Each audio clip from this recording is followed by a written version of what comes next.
பெரிய பணக்கார வீட்டுல எல்லாம் பணக்கார பிள்ளைங்க கம்மல் கூட போடுறது இல்ல, இது கூட போடுறது இப்ப நல்ல ஒரு செயின் கூட போடுறது இல்ல.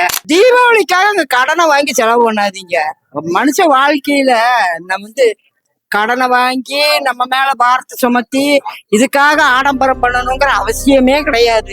இது நம்ம ஆடம்பரம் பண்ணதுனாலதான் இத்தனை பேர் இந்த கடைகளுக்கு கூட்டமாகுது எல்லாம். நம்ம இது கேரே பண்ணிக்காம நம்ம போல யூஸ்ஃபுல்லா எப்பவும் போல ஒரு சரஸ்வதி நோம்பி இந்த நோம்பிக்கெல்லாம் இன்னொன்று சும்மா சாதாரண கொண்டாடுவோமே, மற்ற நோம்பிகளை போல ஒரு சிம்பிளா கொண்டாடிட்டு போகலாம். ஆனா அதை இப்படி ரொம்ப இதா கொண்டாடிக்கிறாங்க. பார்த்தா பெரிய பணக்கார வீட்டுல எல்லாம் பணக்கார பிள்ளைங்க கம்மல் கூட போடுறது இல்ல, இது கூட போடுறது இப்ப நல்ல ஒரு செயின் கூட போடுறது இல்ல. அவங்க வைரம் வைடூரியம் வச்சிருக்கிறவங்க அன்னைக்கு போய் சிம்பிளா இருக்கிறாங்க. ஆனா இல்லாதவங்க கடனை உடனே வாங்கி அந்த அன்னைக்கு எல்லாம் போடணும்னு நினைக்கிறேன்.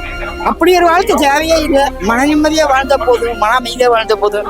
எல்லாம் பார்த்தா நாளைக்கு பார்த்தா பூரா டாஸ்மாக் கடையில தண்ணியில போட்டுட்டு அப்படி ஆடுறாங்க. அது குழந்தைங்க குட்டிக்கு அவங்க குடிச்சு எவ்வளவு வருத்தப்படுவாங்க. எவ்வளவு அது மாதிரி இல்லாம குழந்தைகள் எல்லாம் நல்லபடியா சந்தோஷமா வச்சு நல்லா வாழ்ந்தாலே அதுவே பெரிய தீபாவளியோட திட்டத்தை மாத்தி அமைதியா வாழ பழகணும். இவ்வளவு ஆடம்பரம் தேவையில்லை, அளவா நிம்மதியா வாழ்ந்தா போதும்.